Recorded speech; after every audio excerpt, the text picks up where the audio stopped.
Can back pain lead to you putting on weight, or even worse, still becoming obese?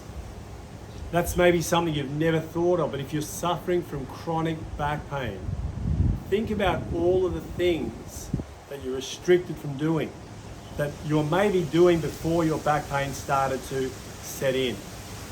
No one who's in pain wants to move, and movement's crucial if we're going to maintain a normal metabolism and the ability to exercise our body. Obviously, when we're not exercising, we're not burning as much calories.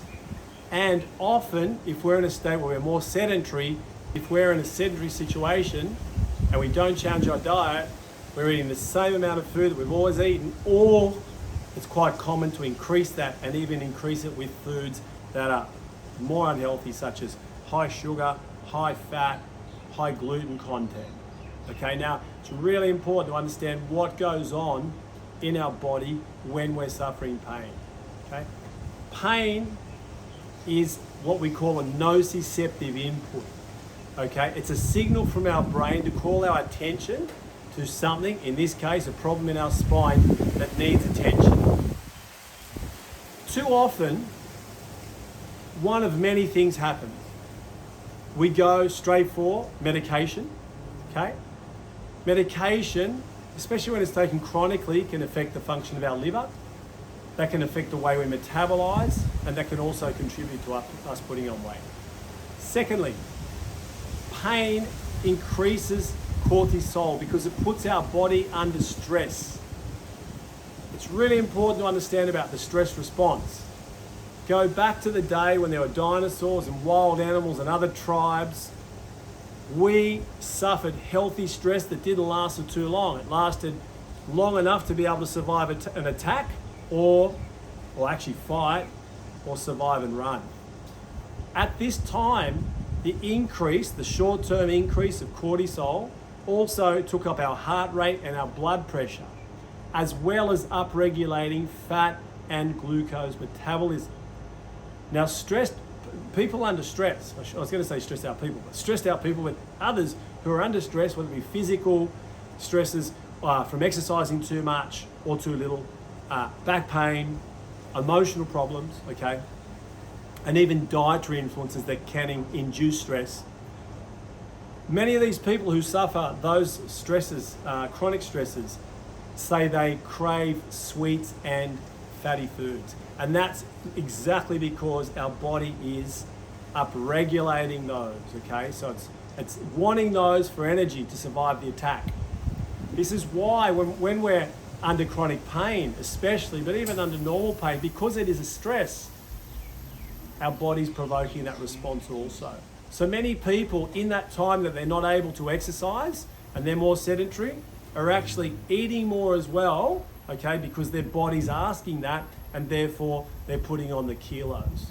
Now this can bring a lot of people down because one side they're dealing with their back pain and the other side they're dealing with the scales that keep increasing in weight. Okay. The other thing that also happens, and is quite common, is that it's very rare to see someone who's happy when they're in chronic pain, okay, when they're suffering back pain.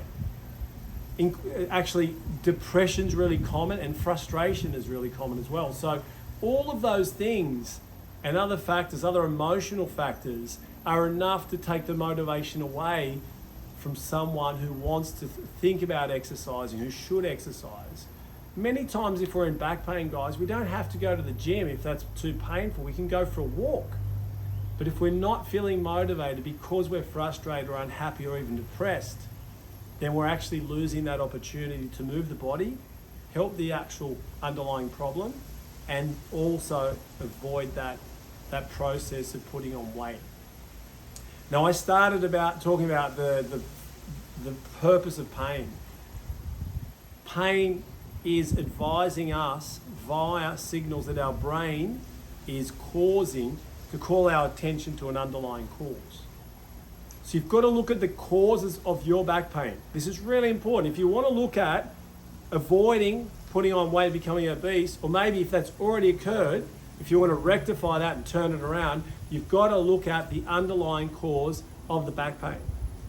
Is it a mattress that's too soft? Is it because you're working all day on a computer and not moving much? Is it due to a fall or accident years ago that led to a biomechanical dysfunction?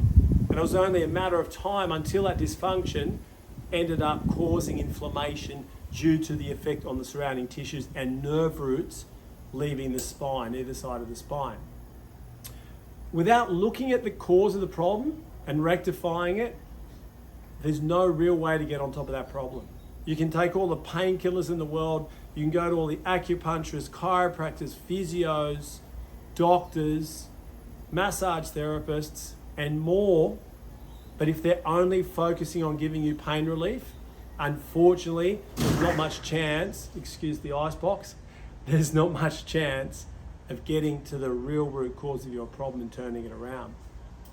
So what I'd actually, sort of promote you guys to do is find a health specialist, a spinal specialist, who's specialised in looking for the cause of the problem, who's going to go with you and revise all of those physical influences in your life that could be causing this lack of, this lack of normal biomechanical function or the biomechanical dysfunction. Identify it, correct it, empower you with the information you need to avoid that happening again. That's really important. You also want to consult somebody who understands about the chemical and emotional causes of back pain. This is really common and it's often overlooked. If our diet is not up to scratch, if it's high in sugar, high in vegetable oils, other fats, unsaturated fats, if it's high in alcohol or even some medications, it is toxic. And when we have toxicity, it becomes inflammatory. So you might have a problem that wouldn't have caused pain from something like sitting all day. And if you're exacerbating that by inflaming it via your diet, well, that also needs to be looked at. In the same way that we can do it via diet, we can also do it through emotional causes like stress, poor sleep patterns, emotional problems in relationships, family, at work, anything that's making our body think that it's back in those dinosaur days where we're fighting for our lives. And that would be when cortisol is elevated. I can sit here for long enough and think negative thoughts, and that will elevate my cortisol if I induce that stress response. Now, what's really important to understand, or remember, is that when cortisol elevates, it also takes up insulin. Your body also gets ready to store fat because it's going to need fat to survive that attack. Okay? It's wanting sugar as well. So those cravings you get to eat more fat and sugar will also lead to you putting on weight. This is the time that's more important than ever to be on top of your diet. It really is. Those other factors that those emotional causes can, unleash, all come back to the fact that when cortisol is elevated, it is also pro-inflammatory. When it is used by the body in the way it should be, acute little bursts. For example, if someone runs a traffic light or you're scared or you need to act fast, well, it's actually anti-inflammatory.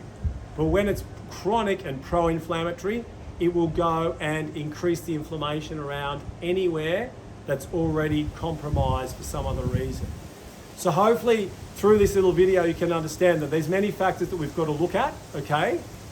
If you're in that, group of people that's already overweight, look at the possibility if your body weight got to the point where it's overloading your spine, and that might be causing pain, so you might need to start here and end up benefiting there, or attack both of those problems separately, okay? If you're suffering pain and your weight's still okay, even though that pain might have been prolonged, don't mess around with the fact that your body may get to the point where it starts to store fat. You're not moving as much, okay?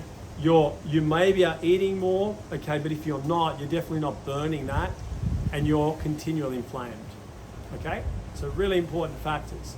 Now, what do? You're in this situation. How are you going to get out of it? As I said before, find that professional that can help you find the cause of the problem. Really important.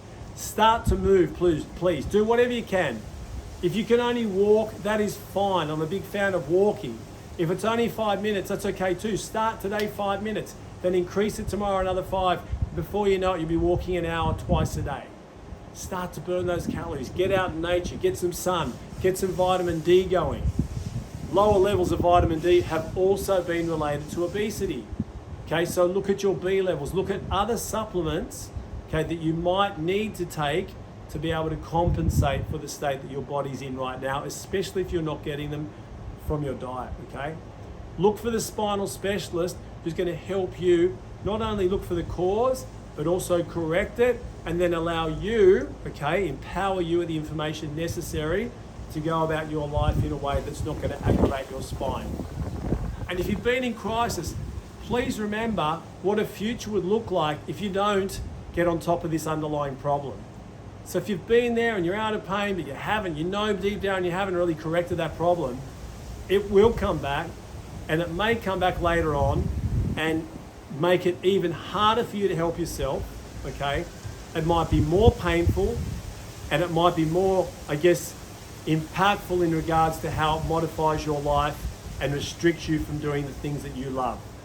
So I want you to think about that. What do you love doing? What's important? Your family, sport, okay, relationships with others. Work's important. We need to live.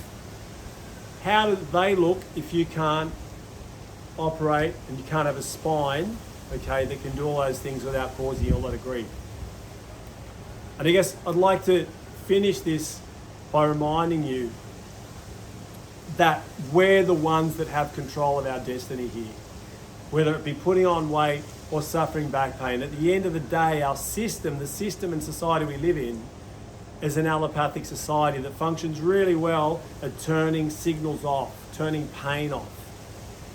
But it doesn't function that well at helping you get to the actual cause of the problem and rectify that.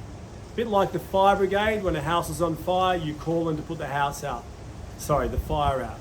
But do they help you rebuild the house after it? No. This is at the stage that you're at right now. You need to rebuild the house, and you'll need to know exactly what professional to deal with, what dietary changes you need to make, okay, how you want to exercise, how you need to sleep, and all these other factors that are not only going to let you right now get out of this unpleasant phase you're in and avoid putting on weight, or hopefully lose weight if you put on weight, but they're also going to be the best investment you've got for the longevity of your spine, but also your life. All the best.